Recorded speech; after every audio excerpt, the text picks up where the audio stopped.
और अब खबरें तफसील से। एक समाजी कारकुन गौतम आनंद ने जम्मू कश्मीर हाई कोर्ट में एक पीआईएल दायर की है। इसमें मंदिरों की तजीनो आराइश और वादी कश्मीर में दहशतगर्दी की वजह से तबाहशुदा मंदिरों की अराजी से तजावुजात को हटाने के मामले को देखने के लिए एक कमेटी तश्कील देने की दरखास्त की गई है। अदालत ने पीआईएल को कबूल कर लिया है, जिस पर कल 18 अक्टूबर को समाअत होने जा रही है। न्यूज 18 से बात करते हुए गौतम ने कहा कि उन्हें अदालत से मुस्बत जवाब मिलने की उम्मीद है।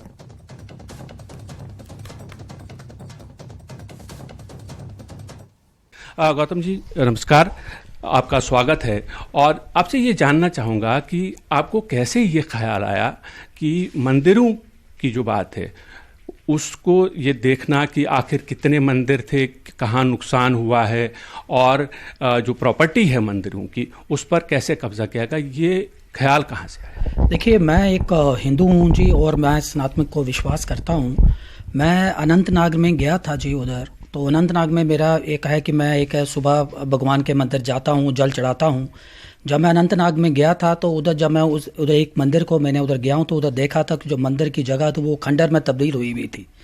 जब मैंने उधर लोगों से पूछा कि इसका कारण कहाँ है, क्या इधर मंदिर था पहले तो कहाँ चला गया, तो उन्होंने बोला कि ये जो मंदिर था वो ध्वस्त हो गया। क्या कारण था उन्होंने इतना ज़्यादा मुझे डिटेल बताई नहीं। फिर वहाँ से मुझे कोई जागृत हुआ, मेरे को जागरूक हुआ कि ये क्यों हुआ, तो उसके बारे में मेरे दिमाग में यही था स्पष्टीकरण कि मैं इसके बारे में पूछताछ करूँ। और इसी में मेरा दिमाग से मैंने फिर इसका डेटा, इसका कैलकुलेशन स्टार्ट कर दिए, लोगों से मिलना स्टार्ट किया और मेरे दिमाग में इसी प्रकार से ये जो सिस्टम चलना स्टार्ट हो गया जी। तो जो डिटेल्स आपने ली, क्या आपने मोडस ऑपरेंडी अपनाया, मतलब किस तरह से आपने डिटेल्स इकट्ठी? क्या आप ऑफिशियल्स के पास गए या फिर आरटीआई वगैरह से आपने ये सब डिटेल्स इकट्ठी की है? देखिए, मैंने जो इन्फॉर्मेशन गैदर की है, क्योंकि आरटीआई तो है ही है, मैंने पेपर्स कलेक्ट तो की है, लेकिन मैंने पर्सनली भी जाके लोगों से, जो पटवारी हैं, जो आपका गरदौर हैं, उनसे भी पेपर के कलेक्शन की और लोगों से गवर्नमेंट ऑफिशियल के डिपार्टमेंट में जाके कम्युनिकेशन करके ये भी एक सोर्स था कलेक्शन करने का जी, पेपर्स। जो डाटा इकट्ठा हुआ है आपके पास, तो क्या उससे निकलकर सामने आए हैं? हमारे दर्शकों के साथ आप वो साझा करेंगे कि आखिर कितने ऐसे मंदिर हैं जिनको नुकसान हुआ है, किस वजह से नुकसान हुआ है, कितनी मंदिर ऐसे हैं कितने जिनकी प्रॉपर्टी को हड़प लिया गया है, कुछ वो डेटा बताएंगे? देखिए, जो डेटा मेरे पास में गवर्नमेंट डिपार्टमेंट से आया है, मोर देन 500 टू 550 टेम्पल्स हैं जी। फिलहाल जो 110 टेम्पल्स हैं, 96 टेम्पल्स जो हैं वो श्रीनगर में और 14 टेम्पल्स जम्मू में जो मिलिटेंट के द्वारा डिस्ट्रॉयड हुए हैं। ऑफिशियली जो मेरे पास फिगर्स आई हैं, जो मैंने अभी आपसे डिटेल की है, अनऑफिशियली जो आपके फ्लड के द्वारा या अर्थक्वेक के द्वारा भी और भी हैं जो मेरे पास आना अभी बाकी है जी। तो ये थे गौतम आनंद, जिनका ये कहना है कि जो उन्होंने पीआईएल फाइल की है, जिसकी कल डेट रखी गई है जम्मू कश्मीर हाई कोर्ट में, तो उन्होंने सबसे पहले ये प्रे किया है कि उसमें एक कमेटी बनाई जाए, जो ये जो टेम्पल्स हैं और इनकी जो प्रॉपर्टी है उसके बारे में सारी डिटेल्स इकट्ठी की जाए और उसके बाद उसका बचाव किया जाए। कैमरामैन साहिबा भट्ट के साथ Manoj Kaul, news 18 Jammu. Narcotics coordination committee Pulwama ने जिले के 17 पंचायतों को मंशियात मुक्त करार दे दिया है। जिला पुलवामा में साल 16 में वजूद में आई नार्कोटिक्स कोऑर्डिनेशन कमेटी ने मंशियात मुखालिफ काम शुरू किया है। डीसी पुलवामा की सरबराही में कमेटी ने मंशियात मुखालिफ मुहिम के तहत मंशियात की काश्त को तबाह किया गया, जबकि इस सिलसिले में आम लोगों को जानकारी फराहम करने के साथ साथ मंशियात धंधे में मुलविस बदनाम जमाना मंशियात फरोशों की जायदाद भी सील की गई। पुलवामा में हर माह इस सिलसिले में जायजा मीटिंग मुनक्किद की जा रही है, जिसमें इस बार पुलवामा के 17 पंचायत हल्कों को मंशियात मुक्त नामजद किया गया, जिसका अवामी हल्कों में काफी सताइश की जा रही है।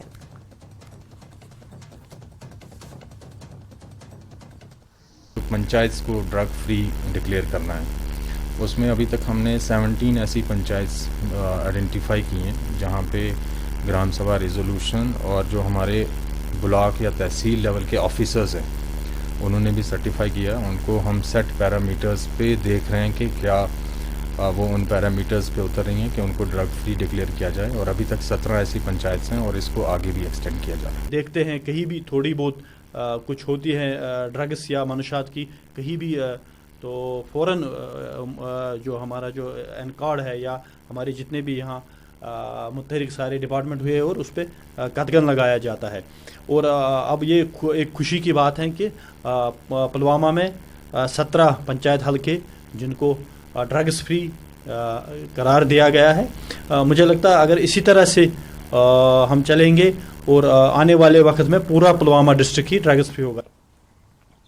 जिला किश्तवाड़ में 3 अलग अलग हादसों में रिहायशी मकानात को नुकसान पहुंचा है। दो घर है आग लगने की वजह से खाकसर हो गए, जबकि एक मकान बारिश की वजह से तबाह हो गया। खुशकिस्मती से कोई जानी नुकसान नहीं हुआ है। बताया जा रहा है कि हंजाला गांव और इश्तियारी गांव में शॉर्ट सर्किट की वजह से आग लगी। तीसरा वाकया किश्तवाड़ के दाराबिल गांव से पेश आया है। यहां मुसलसल बारिश के बाइस मोहम्मद अहमद का मकान गिर गया है।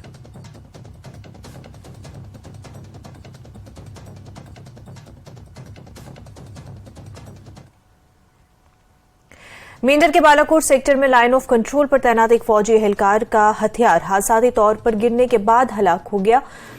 हुकाम के मुताबिक सरकारी जराये ने बताया कि वाकया कल देर शाम उस वक्त पेश आया जब फौज की एक ऑपरेशन टीम बालाकोट सेक्टर के एक आगे वाले मकाम पर मामूल की ड्यूटी पर मामूर थे।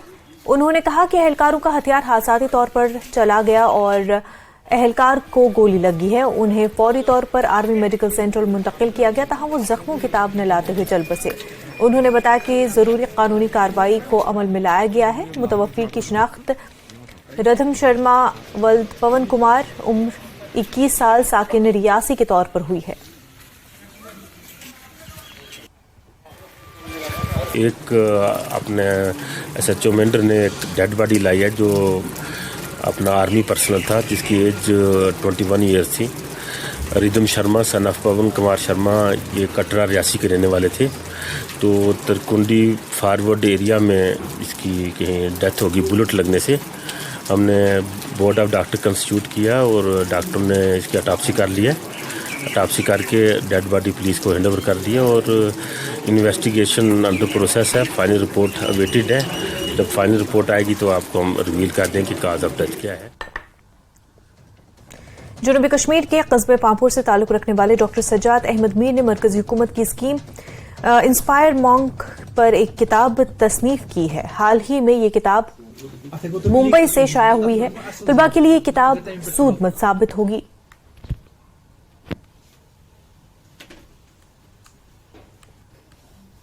सारे बच्चे इस स्कीम को मतलब इस स्कीम में आए। तो ये रिसेंटली जो मैंने बुक लिखी इसमें मैंने यही लिखा कि आप जो है हमारे कश्मीर से जो बच्चे गए हैं जो इंस्पायर में सिलेक्ट हो गए हैं, इंस्पायर जो मानक एक स्कीम है इसमें सिलेक्ट हुए हैं, उनकी यहाँ पर मैंने जिक्र की है। उन्होंने क्या किया है उसके ऊपर मैंने तफसीलन बात की है। तो जो भी हेड ऑफ इंस्टीट्यूशन है या कोई टीचर है या कोई स्टूडेंट मुझे यहाँ सुन रहा है उसके लिए ये रिकमेंडेशन की इंस्पायर मानक बाय डॉक्टर सज्जाद अहमद मीर ये अमेज़न पे अवेलेबल है। आप इस बुक को पढ़ सकते हो और पढ़ के देख सकते हो कि हमारे बच्चों ने ऑलरेडी क्या किया है। उनसे आप सीख सकते हो। सीख क्या सकते हो मतलब आप इंस्पायर हो जाओगे इस बुक को देख। त्राल के हाजन से आए हुए कुछ बकरवालों ने महकमे शीप हस्बेंड्री के खिलाफ बस स्टैंड त्राल में खामोश एहतजाज किया। उन्होंने कहा कि हाजन इलाके में शदीद बारिश और बर्फबारी हुई है जिसके नतीजे में उनकी माल मवेशी को मरने का खतरा लाहक हो गया है। उन्होंने कहा कि अगरचे महकमे बकरवाल तबके को माल मवेशी लेने के लिए गाड़ियां फराहम कर रहा था, ताहम उन्हें अभी गाड़ियां फराहम नहीं की जा रही है जिसकी वजह से वो बहुत परेशान है। उन्होंने इंतजामिया से उन्हें गाड़ियां फराहम करने की मांग की है। न्यूज़ 18 ने जब महकमे के एक ऑफिसर डॉक्टर मोहम्मद अशरफ के साथ बात की तो उन्होंने कहा कि उन्हें सिर्फ 5 गाड़ियां मिली हैं जो कि जम्मू रवाना की गई हैं और वापस आने के बाद इस मामले को देखा जाएगा। नाम है हम माल मवेशी लेकर यहाँ आए थे। वहाँ उन सर्दियों में हमको जम्मू जाना था। आप हमको डॉक्टर ने बोला था कि वहाँ आप ऐसे पैदल नहीं जाना, हम गाड़ी देंगे माल के लिए। जब वहाँ और भी अभी बर्फ पड़ रही है, बारिश हो रही है, हमको बहुत सर्दी हो गई है, वहाँ हमको जाना था जम्मू माल के लिए, माल और मवेशी लेकर। वहाँ गाड़ियाँ हमको नहीं मिल रही हैं। आप बोलते हैं हम देंगे, आज देंगे, कल देंगे, हमारा माल वहाँ मार रहा है।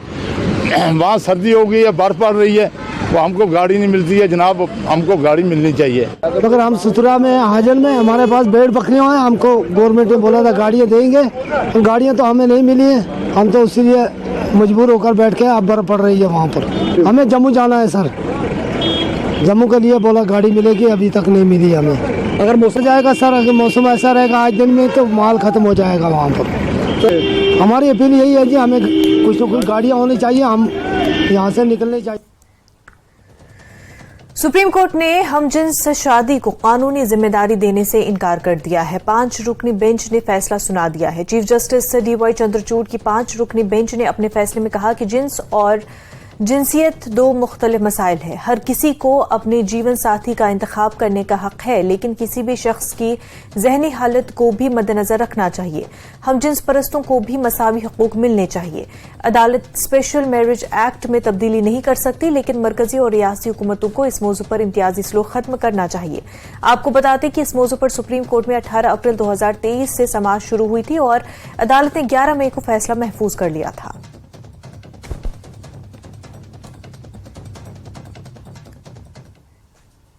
नेशनल कॉन्फ्रेंस के सदर फारूक अब्दुल्ला ने कहा है कि अफसोस इस बात का है कि हिंदुस्तान जो जवाहरलाल नेहरू के जमाने से फिलिस्तीन के साथ खड़ा रहा और वहां के लोगों पर मजालिम खत्म करने की वकालत करता रहा, मगर हिंदुस्तानी हुकूमत ने इसराइल का मौक़िफ़ इख्तियार किया है। अफसोस इस बात का है कि हिंदुस्तान जो जवाहरलाल नेहरू के वक्त से फलस्तीन के साथ रहा है और फलस्तीन के लिए हर वक्त कहा है कि जो उन पर जुल्म हो रहा है उसको ख़त्म करो। यहूदियों को वहाँ बसाया गया 1917 में, अंग्रेज़ों ने साजिश की और फलस्तीनियों की ज़मीन उनको दे दी और वो बढ़ते गए और फलस्तीन की ज़मीन को और भी और काबू कर कब्जा करते गए। और जो वहाँ पे लोग हैं, कई अपार्टाइड का मामला है, जैसे साउथ अफ्रीका में थे, काले और गोरों में, वहाँ जो जुल्म वो मुसलमानों पे कर रहे हैं, मैं बयान नहीं कर सकता। अफसोस इस बात का है कि हम आज हिंदुस्तान में वो आवाज़ नहीं है जो उनके लिए ज़ोर से बोल सके। लॉकडाउन की तरफ से थोड़ा सा और अफसोस मुझे इस बात का है, सिर्फ लोगों ने जिनको हमदर्दी है उस लोगों से, उन्होंने आवाज़ उठाई है। सरकार ने तो इजराइल का साथ दिया है। अफसोस तो मुझे इस बात का है। काड़ी चित्राल से पुराने बाजार तक महकमे R&B ने ड्रेनेज सिस्टम पर काम शुरू किया था, ताहम कुछ काम करने के बाद ही काम को रोक दिया गया, जिसकी वजह से दुकानदारों और आम लोगों को मुश्किलात दरपेश है।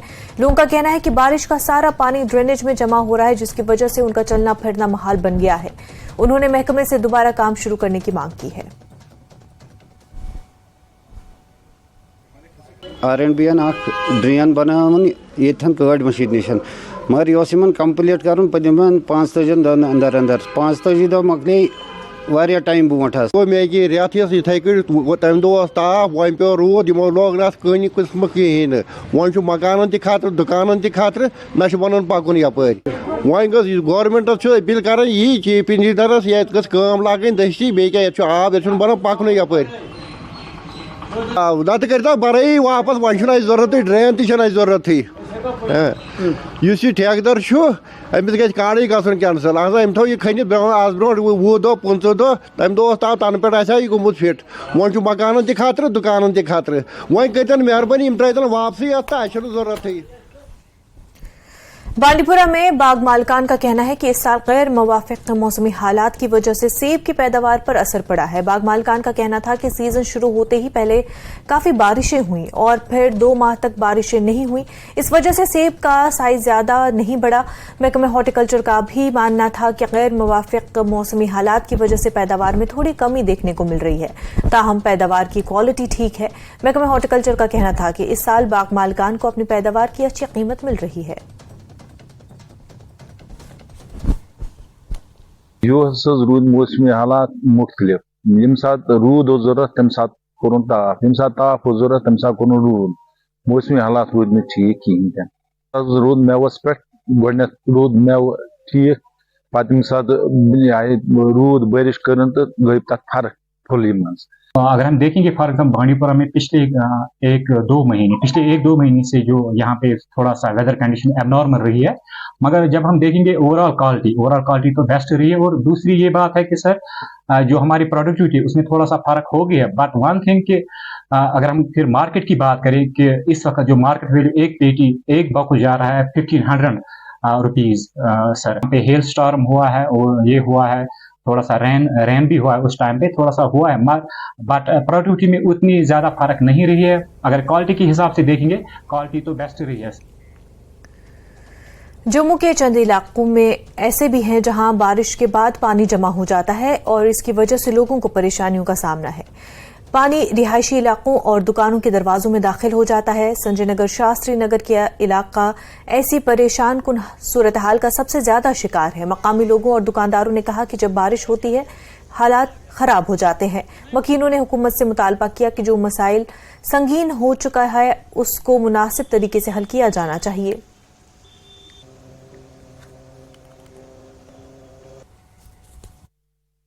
ये हमारी दुकानों के बाहर की हालत देखिए आप। रोड के बीच में एक ब्लॉक है, जब भी बारिश पड़ती है तो पूरे का पूरा लेवल हो जाता है और कोई भी स्कूटी या कोई भी बच्चा यहाँ से पैदल चलता है तो सीधे का सीधा 6 फुट नीचे गिरता है। कल एक लड़की 18 साल की बेचारी स्कूल से आ रही थी, उसको नहीं मालूम था, वो सीधी जाके इसके अंदर पड़ी है, होल के अंदर गिरी है। म्यूनसिपैलिटी वाले हर महीने आ जाते हैं 500 रुपया 700 रुपया लेने के लिए, लेकिन काम के ऊपर देखो तो इनका कोई काम नहीं है। हालत देखिए आप रोड के ऊपर। जब हम सुबह आते हैं शॉप्स खोलने के लिए तो शॉप्स के अंदर तक पानी गया होता है। अब बताइए हम दुकानदारी करें, बच्चों को संभालें जो रोड के अंदर गिर रहे हैं। म्यूनसिपैलिटी क्या कर रही है यहाँ? जब भी यहाँ पे बारिश कोई हार्डली 5 मिनट गिरती है, यहाँ ऐसा लगता है कि पूरा दरिया जैसे बह रहा है। इतना पानी वहाँ से फ्लो आता है।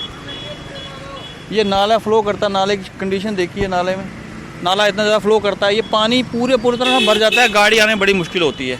तो गवर्नमेंट को सोचना चाहिए कम से कम इस बारे में कि ये पानी का कुछ ना कुछ करें। जब भी बारिश होती है तो ये सारी जगह पानी भर जाता है, तो लोगों को आने जाने में दिक्कत हो रही है, रास्ते में पानी भरा रहता है, स्कूल के बच्चे जाते हैं, सारे बड़ी दिक्कत हो रही है। लेकिन गवर्नमेंट को सोचना चाहिए कि ये रोड जहाँ तो थोड़ा ऊपर कर दिया जाए या पानी इसका नाले में गिरा दिया जाए।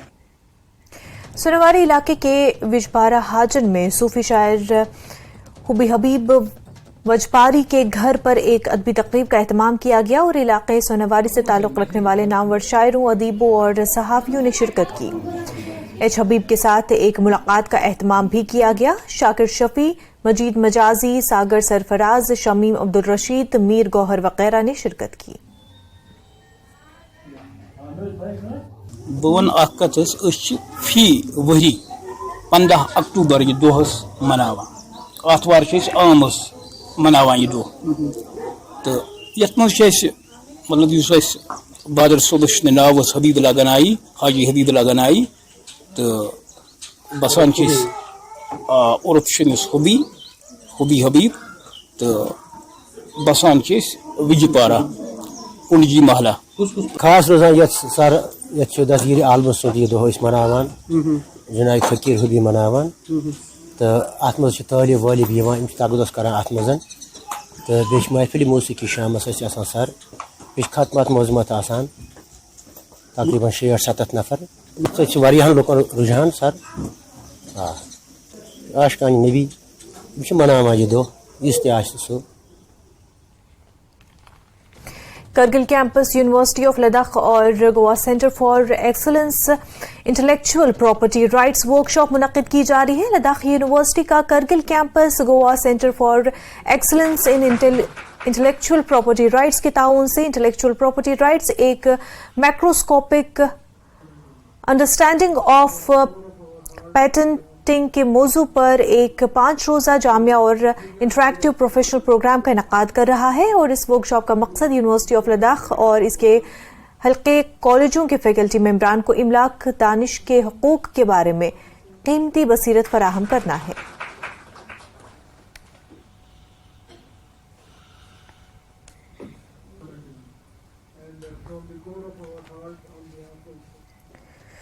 Government girls higher secondary school Tral में एक प्रोग्राम मुनक्किद हुई और इसमें काफी तादाद में लोगों ने हिस्सा लिया। तलबा के लिए एक नई आईडी को इजरा किया गया है। ये भी बताया गया कि मुस्तकबिल में इससे स्टूडेंट्स को काफी फायदा हासिल होगा।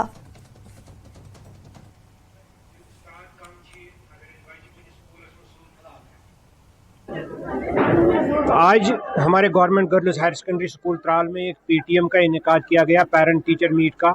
ये गवर्नमेंट वक्त पे जो स्कीमें यहाँ पे दे रही है कि बच्चों के लिए एक यूनिक आईडी बनेगा, उनके लिए एक डिजी लॉकर खोला जाएगा जिसमें उसकी तमाम इंफॉर्मेशन स्टोर की जाएगी और जो उसको आगे आने वाले दिनों में उसके लिए ज़रूरत बनेगी। तो ये बहुत अच्छा एक कदम है। इसी के सिलसिले में यहाँ पे एक पेरेंट टीचर मीट का एक इनेकाद किया गया ताकि बच्चे उनके वालिदैन के साथ हम अच्छी तरह से ये बात उनको गोश गुजार करवाएं कि इसका असल मकसद क्या है।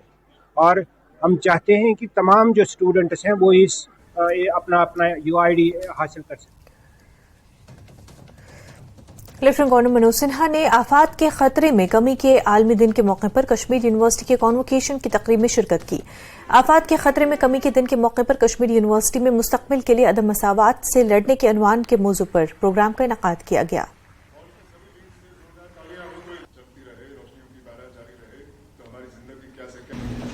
तो भारत के सम्माननीय प्रधानमंत्री श्री नरेंद्र मोदी जी की दूरदर्शिता और उनके नेतृत्व की ताकत एक बहुत बड़ा कारण रही है। गुजरात के मुख्यमंत्री के रूप में उन्होंने कच्छ भूकंप की त्रासदी के पश्चात स्वयं आपदा प्रबंधन का नेतृत्व किया था। आप में से कुछ लोगों को मालूम होगा कि गुजरात देश का पहला राज्य था जिसने स्टेट डिजास्टर मैनेजमेंट एक्ट देश में बनाने का सबसे पहले काम किया था। और उसी एक्ट के आधार पर बाद में 2005 में भारत सरकार का डिजास्टर मैनेजमेंट एक्ट बना तथा नेशनल डिजास्टर मैनेजमेंट अथॉरिटी की स्थापना भी हुई। गुजरात से पहले न भारत में और न ही देश के किसी राज्य में इस तरह के इंस्टीट्यूशनलाइज सिस्टम की व्यवस्था थी, न इसकी परिकल्पना की गई थी। भारत के वर्तमान प्रधानमंत्री जी ने एक और बड़ी महत्वपूर्ण पहल की। उन्होंने दुनिया के सभी देशों को इकट्ठा करके एक ऐसा इंस्टीट्यूशन खड़ा करने का संकल्प किया जो डिजास्टर मैनेजमेंट से संबंधित technical support, capacity building, research द्वारा रेजिलिएंट इंफ्रास्ट्रक्चर को प्रमोट करे तथा अन्य देशों को आने वाली चुनौतियों से मुकाबला करने के लिए भी तैयार कर सके। मुझे याद है मैं उस समय भारत सरकार का हिस्सा हुआ करता था जब 2016 में माननीय प्रधानमंत्री जी ने इस आइडिया को सभी देशों के साथ साझा किया था, शेयर किया था। 2019 में CDRI collision of disaster resilient infrastructure का पहली बार गठन हुआ। इसका मुख्यालय दिल्ली में है और आज दुनिया के 100 देश इसके सदस्य हैं। शुपिया और कुलगाम अजला में पहले जालाबारी और फिर कबल अज वक्त बर्फबारी ने मेवा काश्तकारों की कमर तोड़ कर रख दी है। अभी तक यहां सेब की फसल उतारने का बेशतर काम बाकी है। काश्तकारों में काफी तशवीश पाई जा रही है। मेरे ख्याल में तकरीबन अभी तक 60% सेब इन एरिया का उतारने को जा रहे थे लोग। उन्होंने सिर्फ कल्लू डिलीशियस यहाँ एक वैरायटी होती है, सिर्फ उन्होंने वही उतार के था और जितना भी डिलीशियस था वो सब पेड़ों पे था और एक तरफ से बर्फबारी ने उनको बरमार दिया है और दूसरी तरफ से जो हिल स्टार में यहाँ एरिया नीचे सतह पे है, कांजीवरा एरिया में जितना भी मतलब सलन था, हरमैन था, कीरपोरा था, वहां कंप्लीट डिस्ट्रॉय हुआ ये सेब। इन्हें मार्केट के काबिल कुछ भी नहीं रहा और ऐसा रोना रो रहे हैं कि वहां खुदा ही हाल है। और हम सरकार से आज 3 मौजूदाना गुजारिश कर रहे हैं। इस इंडस्ट्री को बचाने के खातिर मैंने बार बार इनसे कहा कि उसको क्रॉप इंश्योरेंस स्कीम में लाइए, लेकिन टस से मस नहीं यहाँ की गवर्नमेंट होती है। पता नहीं इनको क्या कुछ करना है हमारी इस मैशत को खत्म करने में या इस पर तुले हुए। आज मैं डिस्ट्रिक्ट एडमिनिस्ट्रेशन से गुजारिश करता हूँ वो भी वहां जाए, खुद देखे माजरा क्या है, हालात क्या है, वहां के लोग क्या, टस से मस नहीं हो रही हमारी एडमिनिस्ट्रेशन। वहां क्या हो रहा है, रोना रो रहे हैं वहां के लोग, लेकिन उनको ये रोना पूछने के लिए कोई उनके पास जाता तक नहीं है कि वो लोग क्या कह रहे हैं। बुलेटिन में फिलहाल इतना ही, पर आप बने रहे न्यूज़ 18 जम्मू कश्मीर लद्दाख हिमाचल के साथ। आदाब।